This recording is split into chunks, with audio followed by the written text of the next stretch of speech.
Well, hello everyone. This is Michael Herrera, CEO of MHA Consulting, and we welcome you today to our BCM Leadership Series with today's class being chaos testing. We moved a long way from from me being in business continuity when it started out as disaster recovery well over 25 years ago, and to see the progress we made from being disaster recovery to business continuity and now moving into operational resilience here, we greatly have seen everything change from technology, people, and processes and equipment and technology. So today we're going to talk about, well, how do we test all that? How do we make sure, again, that we ensure that not only our plans are ready, our strategies, but most importantly, our people. So let's talk today about chaos testing. When we get done with today's presentation, we will open this up for questions. So let me go ahead and put this in play and let's get going. So as I stated earlier, my name again is Michael Herrera with MHA. I am the founder and CEO of MHA Consulting. I founded the firm in 1999. Prior to that, regional vice president with Bank of America.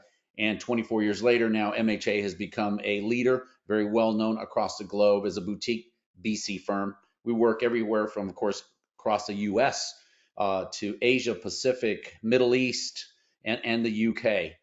And with that, of course, has come working with so many diverse global clients with many different needs and many different cultures and approaches and methodologies when it comes to business continuity. In addition, during that time, we also created our software as a service in order to support us as not only as consultants, but now our clients and now subscribers as well. This is just one of the pages of our clients. And I really believe working across so many different industry verticals has really given us that unique or competitive advantage. Because all of you know out there working in different industries as continuity professionals is different clients or different industries have different approaches. The financial industry, very detailed, voluminous. It needs to ensure what they say they can do, high levels of compliance. Others, as we hate to say, simply check the box. But as we've worked across the different institutions now, we're beginning to see, again, people are recognizing business continuity, again, thankfully is no longer a just nice to have, it's part of doing business. Enterprise risk is becoming very intertwined and, again, taking charge of business continuity. We now see insurance providers asking enterprise risk and a lot of our clients, what are you doing for business continuity? May we see your plans? How does that all intertwine and make sure that, again, you can keep running, reduce our risk? Additionally, as we've seen with so many different entities, is what is it they want to do with their business continuity? Again, as I stated, some truly want to have that capability that does work. Others simply want to check the box and move on. We hope it continues to improve over time. And I believe as we now move from continuity to operational resilience, I believe in over time, again, you're going to see a more hardened corporate environment. Now, who's still leading, as we've seen? Simple to say, financial institutions always continue to lead, continue to have that highest level of capability from crisis management to business recovery to IT. Now, what I will say, which has been good to see, some of our industries that truly needed to improve and heighten their levels of capability on the healthcare side, as well as our educational institutions, are starting to improve those capabilities. But as we, again, the good things, we're continuing to see business continuity evolve over time. Additionally, we provide a number of services from the consulting side end to end. I won't cover that in detail, but again, as a consulting firm, we're well accustomed to providing consulting services in pieces or the entire program or to augment people's program. And as I stated earlier, we provide that comprehensive tool set in order to support the full business continuity cycle, from assessing compliance, from BIAs, developing your plans, managing, exercising them, storing them, and then assessing risk real time on all of the areas of your organization as you build the business continuity framework. So let's get right away into testing or exercising. There's a show that I just love, and it was called Heartbreak Ridge, and it had Clint Eastwood in it. And the reason I mention this is he was a war hero, but he was not one of the favorites in the Marine Corps, right? He had done a lot of things that a lot of people didn't like, and he got sent to this one base to take over the recon group. And when he got sent there, he had to deal with the commander of the base who didn't like him either. And the commander always made sure when they went and did these readiness exercises, they always went to the same place, and they always knew where they were going to be attacked, and they always knew what time exactly was going to happen. And the poor recon group was always basically decimated in these exercises. Well, that's typically what we see in most recovery exercises until, like in this movie, Clint Eastwood came and said, I'm changing all that and I'm throwing chaos into it. But what do we always see in typical recovery exercises? And I will tell you, doing this for years, you see this over and over. And I really believe in the end, it's really down to the fact that a lot of organizations are terrified of failure. They want to make sure everything just goes perfect because they honestly really believe that'll happen when a real event occurs. But some of the things we see in a typical recovery exercise, oh my goodness, it's planned weeks or months in advance. It's always at the perfect time of the year. It's always at the perfect time of the business cycle. All of those things are planned very, very specifically. Make sure it's weeks or months in advance. It's always the perfect time of the day. We don't want to do this when people are their busiest or where we may not get always the A team. Let's do it at the time that we have always the top notch people that can be there. In essence, that rarely ever happens. In the real events that I've been through, having the A team all together, that's a rarity. We're going to get whoever's there, and they better all know how to manage and deal with and adapt to the event. Always, when you have a typical exercise, they always are making sure all of the business and systems environments are always in perfect operating order. Nothing's wrong. They've been tested well in advance. IT's always given at times extra time to recover. Oh, I know we start the exercise on a Wednesday, but start recovering the systems on a Monday. So when we show up, everything is ready. Well, that's not going to, again, happen in a real event, but that's how most people address or approach their exercises. Real-time recovery often is not tracked. People forget that, hey, when we declare an event or when we're doing an exercise and we're actually trying to recover or bring people together, there's a lot of the different times we miss. Travel time, we miss how long did it take everybody to assemble. All of those things that really add up. Are we really starting to track what the true recovery time is actual, not only for our people and our processes, but our systems? Additionally, how many times we've seen, got to make sure our plans are updated before the exercise occur. Make sure everything is updated, reviewed. Well, I'll tell you, the exercise doesn't wait for your plans to be updated and be ready. Okay. And again, that's why we're talking about chaos testing. Nobody ever wants to bring any unplanned events to impact the exercise. It's always the same script, whether it's a tabletop or functional. We see this over and over. People know when to show up, what's going to happen, when they get to go home, when lunch comes in, versus dealing with it is a real event that could happen, could impact us and throw us for a loop because we've never seen it before. And then lastly, again, always check the box and move on. We've done it. And then auditors look at it or external regulators or partners and go, oh, that looks great. But that's typically the typical exercise we've seen for years and years. Now, here's what I've seen in the reality of a crisis and a disruption or an incident, whatever you call it. First and foremost, people fail. And this is not, again, anything to knock on our team members. But again, all of us react differently. And there may be times those of us, even though we know what we're doing, we may not operate at the highest level. People fail. Every different event has different impacts and effects on people. Systems and processes fail. I've seen some of the best failover capabilities known to man, from one to even multiple data centers. Things fail. That's just normal. That's technology. That does happen, and it's not going to be seamless. Everything takes longer. I always tell people, add 25 to 30% longer for recovery in the reality of a crisis or disruption. Or you got cascading impacts that start in A, and then A, B, C, D just continues on down the road. Different types of impacts take hold, and once they take hold, it's like anything else. It's kind of like that snowball rolling downhill, right? It just gets bigger and bigger. Not everyone's present. Probably one of the best clients we had is we always did completely unannounced recovery exercises, and this was years ago at a consumer retail organization. And it was amazing because no one knew when it was going to happen. And boy, we got who was ever there. And I will tell you, not only after 6 months of doing this, a year, 2 years, but by the time we got past that 2-year mark, it was amazing now how solid and strong that team was, whoever was there, because we basically exercised everybody. Okay. It will occur at the worst possible time. Been there, done that. Also, the reality of a crisis, and a lot of management teams don't see this as they're dealing with a crisis. Yes, it has immediate impacts and things you got to deal with, but few people look out into the future. What are the far-reaching impacts of that? So that's important. Some of the other realities of a crisis or disruption I've seen, people don't know where to go or what to do. I know that sounds insane. I've seen that many times. Crisis management team members, you're in the exercise and they're calling you and saying, hey, where's the command center? You're like, well, you've only been here like 3 times. We trained you here. You don't know where it's at or where the backup one is or people's recovery sites or where do I need to be at that specific time. Here's one that's huge. When we first started doing business continuity, or when we called it disaster recovery at that time, years and years ago, there was always an assumption there will only be an occurrence of one event at a time. Boys, that's not it. Is that not true anymore? I'm telling you, we're making sure clients are now looking at a minimum of 2 simultaneous events. They need to be able to handle at least 2 events. Some of our clients during the pandemic dealt with 3 at one time. Wildfires, floods, and the pandemic. They were dealing with multiple events. So that's the reality of that. Communications fail internally or externally. If there's one thing that you'll see in a crisis or disruption is failures of communication. Too much communication, sometimes it's not appropriately managed or messaged, too little or none at all. So it goes all over the spectrum as to what should happen. And lastly, customers don't care. Customers no longer care if you're having an outage. And once you reach a certain size and brand and reputation and image, you better have something that you better have a capability to recover. They're going to pounce on you. You got to make sure they know they may have compassion for maybe an hour or two, but after that, it's like you are who you are. You better have the ability to recover. So what is chaos testing?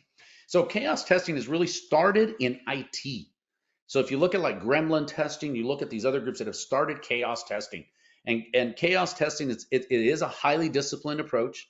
And it really is by you test an organization's, your people, your process, and your technology by simulating and identifying failures in an environment before they lead to actual downtime or negative user experience. So what you'll see in the IT environment is they will actually, when those that are doing it at the highest levels, they're actually injecting chaos testing into the production environment, because that's how you really get to know where things are and how would you respond and how would the systems continue to run. That's why we're talking about chaos testing now, not only for IT, but also for our business side. How do we bring that in to proactively do that? Now, of course, today as we talk, it's more about how do we do this in our tabletops and our recovery exercises without impacting production.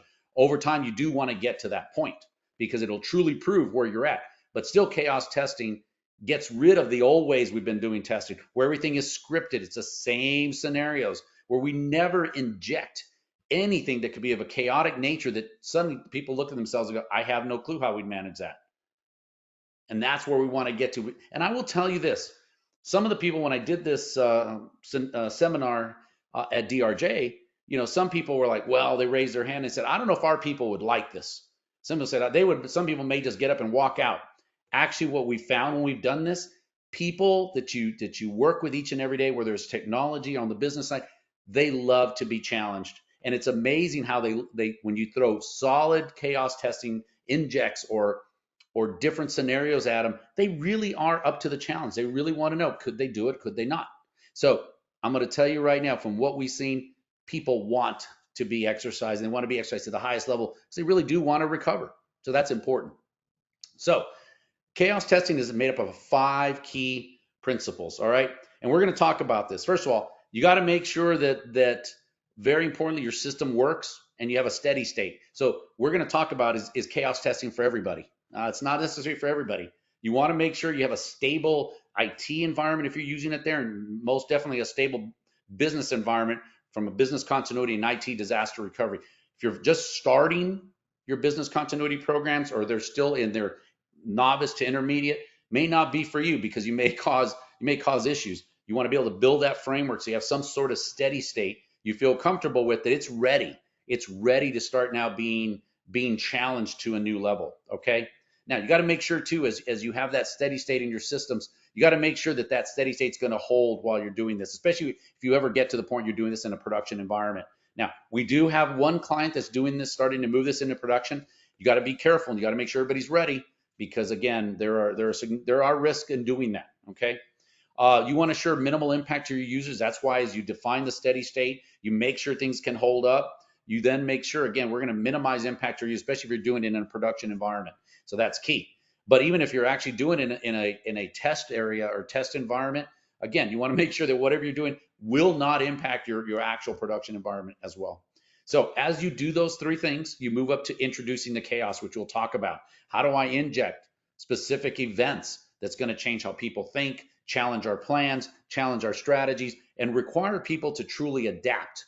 That's what it all comes down to in the events that I've been through and gone and talked to others who've been through chaotic events. I may have a plan. I'm going to use it. I'm going to reference it. But guess what? I really need my people to understand what's happening, to assess the risks, to plan our approach, to go off and implement, and to come back and say, are we making progress or not? And how do we adapt when that chaos comes in? Because it's going to get there whether you test it or when you have a real event. Things are going to happen. You have no clue. And then lastly, get through monitoring and repeating. So why is chaos testing relevant? Here's interesting. On the IT side, when Gremlin went through, this is a couple of years back, and they've come out with some other new reports, but those that have been running chaos testing in their IT environments, it's amazing. Their availabilities increased dramatically. So many of them, you'll see, will have more than a 3 nines. They'll be in the 4 nines availability because they're hardening their system as they're finding things within their environments. So also what they're finding as you're doing chaos testing, again, whether it's in production or in non-production environments, people's mean time to repair has gone down. So when things do happen, people respond better, they adapt better because again, you've already thrown this at them. They know what to do and are able to get things back in order quicker, faster, better. And then lastly, a lot of the respondents in this survey, over 60%, mean time to repair was under 12 hours because they had gone through this. So it's excellent. Now, what's this going to do here? It's going to bring realities of a crisis or disruption to the forefront. That's the beauty of this by doing chaos testing. Now, you're going to find gaps in people, documentation, process, and technology. That's its entire mission. Now, some industries or clients we work, some don't always like that. They don't always want to find gaps in their people, or they find somebody can't lead, or they may find that a recovery strategy or capability is not as real as everyone thinks. We see that a lot. And then management is like so surprised when they've been told by a specific group, whether it's technology or business, that they can do X. And then you end up finding through doing chaos testing, it's not a reality. So you got to remember that. So I think the key thing too is it also strengthens all of your demonstrated recoverability. It continues to build that. And more importantly to me, when we do this, is we're building people to be able to adapt and respond to an incident. That's what it really comes down to. Like I said, I can have all the best documentation in the world, but if somebody doesn't know how to use it and they've not been put under that fire as to how they would deal with it, that's what I really want. I want those people that have been tested properly, many things thrown at them. And again, I'm ready to go. All right. And again, by doing that, you're enhancing their adaptability. You're preparing teams for anything that could happen. And most importantly, too, you'll see the collaboration. I love when you start to do this, especially when you have a technology and joint business exercise, where you start to see business and technology truly collaborating on process and technology and how's technology affecting processes. So this exercise, in many cases now, technology starts to talk about services and processes versus servers. And that's what you want to get to. This becomes a very collaborative event and ability to adapt and respond. So should all BCM programs use chaos testing? No. I know a lot of organizations we work with, their level of maturity is not where it needs to be. Their program is starting to be built. It's new. There are people, gosh, you're just trying to get them through a tabletop. You're just trying to get them to have some form of documentation or base capability in place, so that when you need to have that in place, you can have some sort of steady state so that they're ready. They've been trained. They've been done some basic tabletops. So as you begin to adapt and mature them, they're now ready to go. So most importantly, number one, management has to be seriously looking to raise its resiliency. That's most important. Do not go off and try to do chaos testing. You're going to have groups that are going to go back to senior management and say, hey, why is the business continuity office throwing all this chaos stuff? They're throwing things that I would have never thought of, or multiple types of events at the same time. It's not what what I signed up for here. So make sure management is seriously looking to raise its resiliency and is ready for chaos testing. So you need to go and talk to them. You need to get them to approve your standards and how you're going to do this. Number two, I've already talked about this, making sure business and systems and applications, I've already had that moderate level of capability. So as you do this, again, you're heightening that, you're working now on a solid foundation to move forward. Okay.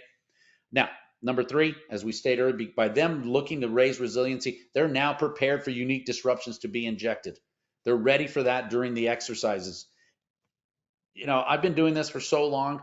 How many times, whether it's a crisis exercise, a business or IT, so many times they just want, hey, the run of the mill exercise, let's get done in 2 hours and we're done.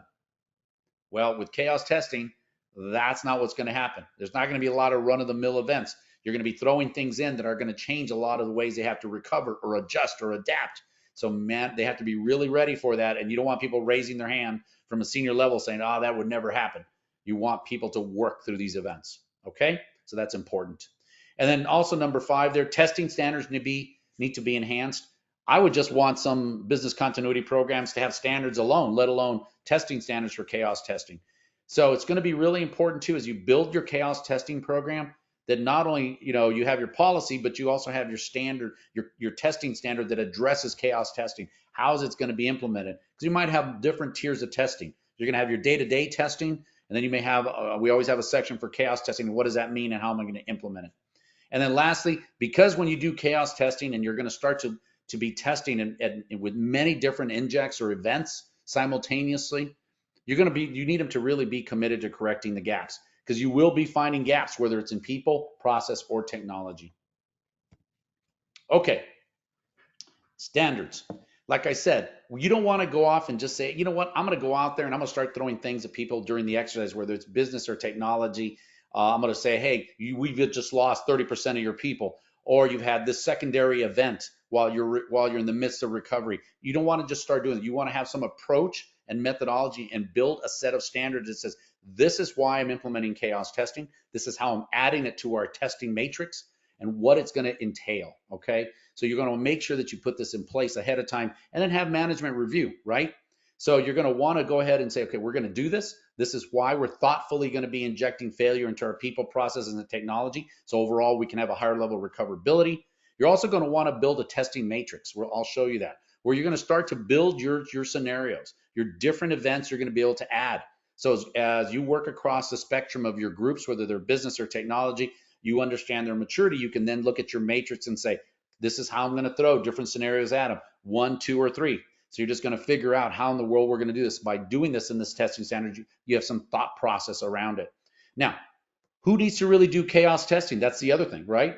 There'll be some groups, they're not critical, right? They may say, we're not going to do any chaos testing for those. Those are 5 days or greater than 5 days. You may say, I'm not going to do any testing. You're just going to follow the standardized testing approach. Anybody who's mission critical, 24, 48, when we do testing with you, this is how often we're going to do chaos testing with you. One of our banking groups, their most critical groups, 24 hours or less, they're required to test twice a year. And guess what? Every time they'll have some form of chaos testing at least twice annually. Those that are 48 hours, one time annually. So you can see what we're really trying to do is not boil the ocean with chaos testing, but ensure that the right people that are most critical to the organization receive chaos testing to add to their normal testing routine, so we can heighten what the most critical pieces of the organization and make sure there ready. Now, get management approval so there's no question. Communicate it to your end users who you'll be testing with. So when you give this to them, they are ready. They're like, okay, they're going to test us. They're going to test it at a new level. Be prepared for some odd things to be injected to our exercises. All right. So very important here. As you create your testing standards and chaos, you're going to start building what are some types of chaos scenarios that I want to build, right? I want to build people chaos scenarios or examples, such as the unit recovery team leader or alternates are unavailable. We have senior team members unavailable. 40% or more of our team members in a key are unavailable for 72 hours or more. All of these are really simple chaos scenarios you can add, and as well as give multiple versions of this. You may have team members actually give bad advice in the exercise, or you may have people authorize things that they're not supposed to. I've actually seen that in real crisis events. So you can begin, these are just examples, but what you start to do is build this matrix of different chaotic type examples you want to add to your normal testing routine. And not only may you say, hey, we're going to be testing a loss of region or facility or loss of people, but then you're going to start to inject additional supplemental examples of people chaos. So this is where you begin to create and gather and build those different types of chaos scenarios you want to use. And I'll tell you, you can run the gamut. In today's world, I think of the threat landscape 30 years ago compared to today, anything goes and anything can happen. And I think we all agree with that on the call today. Same thing with process chaos scenarios. So you may be able to say, how do we deal with a number of different things, such as maybe our plans isn't available or has bad data and information, or maybe one of your key input processes front end for an organization, you can't do it for 72 hours. How do we get in? How do we put our input transactions in? Or maybe a cyber event requires manual workarounds for a week. A critical third party interface could be lost at the same time that our input process has been disrupted. We may find corrupt data, manual reentry, maybe a critical output process for a critical downstream process is down. When you really sit down and think of all the things you can add to exercises and get people to think and adapt, it's endless. But you want to think it through, you want to add what's relevant, and you want to continue to build and mature these different examples you can use when you go out and test. Now, here's some technology ones. Technology is always great. There's nothing really you can't add for technology, right? One of the real simple ones, internet access disrupted regionally. Everybody tells us all the time, oh, we got business continuity covered. Everybody's working from home. Well, I'm going to tell you, with natural events, with network outages, you wait till we have some high, and it's already happened, right? We had a lot of regional events. I got everybody working from home now. Well, they've either lost access or they can't, their homes are down, they have no power. And now that I've closed down my area where they worked at the corporate office, what do? So having internet access down, disrupted regionally, that's a big one. You think it may be simple, but it's not when you start to talk to people. Do they have alternate ways to get into their network? Does everybody have secure capabilities? All of those things. Maybe a failover of your critical environment to an alternate site fails. So maybe you can't recover for another 24 to 48 hours. Data backups are corrupted, right? You may lose some data. This is one that I will tell you, it sounds really simple, but most business units, they're not prepared for permanent data loss, and they don't understand when you tell them that IT, there is a potential for permanent data loss, whether it's cyber or it's just corrupt data or bad backups. You would be surprised how many are like, I didn't know that could even happen. How could I lose any data? Okay, so that's important. You may lose single service in a big application. How many times have I seen that where they'll say, well, we use 3-4 modules in an application, but you may say, gosh, you lost the single most critical service in that entire application. Single sign-on. Oh my gosh, when we did that for an organization, they were like, that totally paralyzed them because their single sign-on app was down and nobody had the URLs to how to get to those other native applications and how they even what the password would be. Little things like this, as you build your all of these matrix of all these different scenarios, I will tell you will yield tremendous improvements in your plans because now you're throwing realistic things that could happen. And you may throw not only one of them, you may throw a technology and a people one at the same time to your most advanced units during an exercise. It's amazing the data and information you get. Shouldn't go to waste. You need to document it because now you know how to deal with that scenario. Now, and then we also have external scenarios, right? You may have critical suppliers impacted by ransomware. We've had many clients tell us this, that a number of their critical suppliers, whether they're logistics, transportation, you name it, call centers, have been dealt with ransomware or other incidents. Like, now what do we do?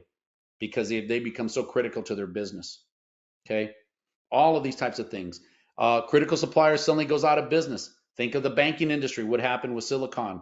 What happened with Signature? Potentially could happen with Republic Bank now. So if you look at all of these things, people now would say, gosh, I can't even clear payroll. If I had told people 10 years ago, hey, we want to test a loss of your bank, they'd be like, why do I ever have to worry about that?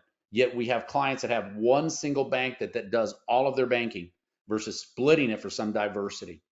Okay. And then lastly, from an external scenario, you may go ahead and say we've simultaneous occurrence of 2 or more disruptions, impacts multiple suppliers. That will throw people for a loop, especially when you have critical suppliers in totally geographic diverse areas. That does happen. You could have somebody dealing with a hurricane, one of your suppliers in California dealing with wildfire. How would you manage 2 critical suppliers dealing with that? Okay, so when you get you start to build all of your different chaos scenarios, you begin to say, how am I going to communicate this to the stakeholders? Making sure everybody's ready. First and foremost, as we all know in today's environment, you got to make sure everybody knows, hey, we're not here to point fingers at you or trick you or throw something at you that you're like, the odds of this is less than 1%, right? We're here to really try to improve what we do. We're really looking for the real world and what can go wrong and does, and you're going to have to let them know. We may start with 1 pretty simple chaos type related inject added to your exercise, but over time we're going to add multiple, so that we can see how would you respond to one or two, even three things happening, as they could and would in a real exercise. And I think, again, the whole thing is letting them know we're going to be more resilient to this, and challenge people. And like I told you, when we've done this, people really look forward to these challenges. They're ready. And it's communicated properly and management is committed.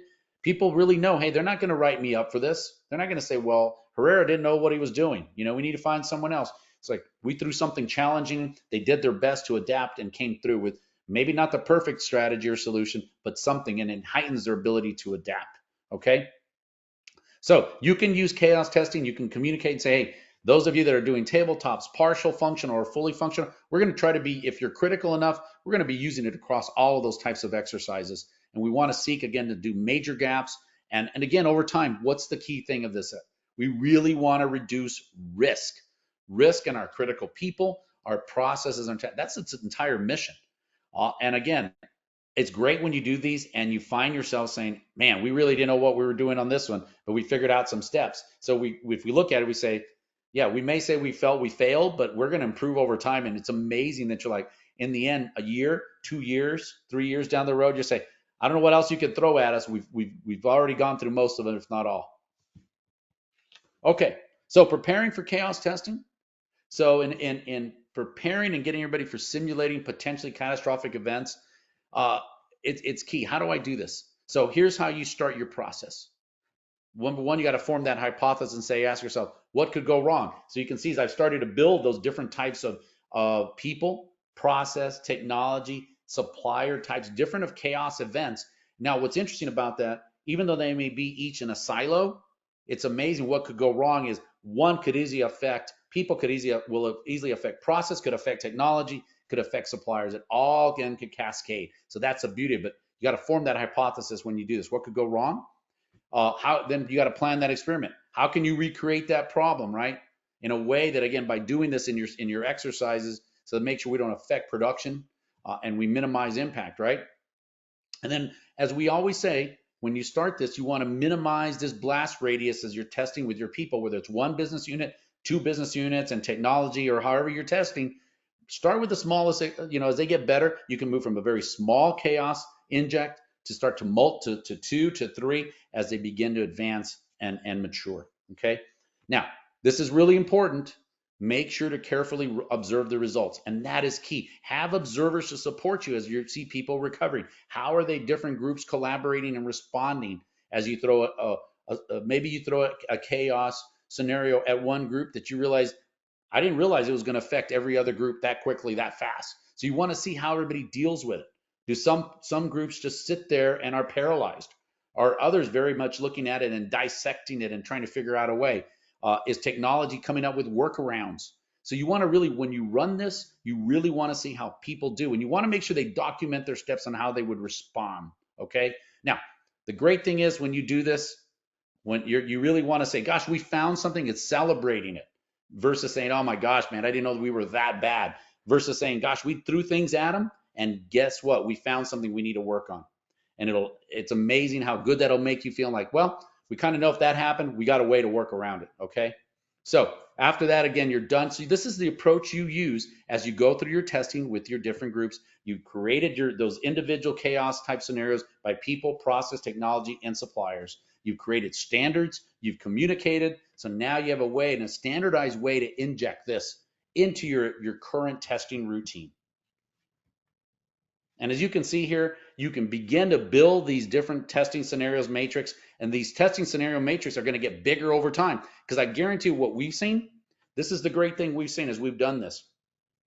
When we worked with groups that really, take this to heart and they embrace it, they will also help you with chaos testing scenarios because they're in the trenches with business and they will tell you things that you've never even thought of. So as you build these testing scenarios, you begin to add to them because they also add to it for you. They'll come up and say, oh my gosh, if this happened, we'd be dead in the water. So you begin to add to your testing scenarios matrix, things you never thought of you could add, and then add to the testing routine and then really get more out of it than just sitting there for an hour and a half. Does everybody know the plan? Do you know where to go? Oh, it's the same, loss of people or a loss of supplier. you begin to throw things at them that really require them to think, adapt, implement, and evaluate how they did. All right. So benefits of chaos testing. We're kind of at the end of the quick seminar here. Again, remember its whole purpose is to improve our resiliency, bring resilience of a real event to the forefront, get our people, challenge them. That's what we want to do. Yes, we may have plans documented. They may have gone through a ton of testing, but now we really want to see, can they expand their capabilities to adapt and respond without pointing fingers, without saying we failed. Hey, we found a bug, we found issues, we found this is a different way we could adapt and respond to an incident. And again, the whole thing out of this, and as we move to operational resilience, if there's one thing operational resilience really wants you to be able to do is as you begin to level, as you begin to create plans at a higher level, you're going to want that collaboration. So we don't also part of chaos testing. You don't want to do it always in a silo. When you first start, you may do a group at a time, but over time you want to bring those groups, those relevant groups together that work together, and you want to start to have collaboration across the groups. And that's something, again, as we move to operational resilience, that's a key component of it. And this chaos testing fits perfectly with operational resilience because its whole job is build resilience through chaos. And in the perfect world, we all know we want organized chaos, but doing this is just chaos. All right, group, I want to thank everybody for their time today. Feel free, again, we'll have this recorded. We'll have the presentation as well, so it'll be out there. And thank you. And again, look forward to hearing from you on the next MHA Leadership Series. Have a great day.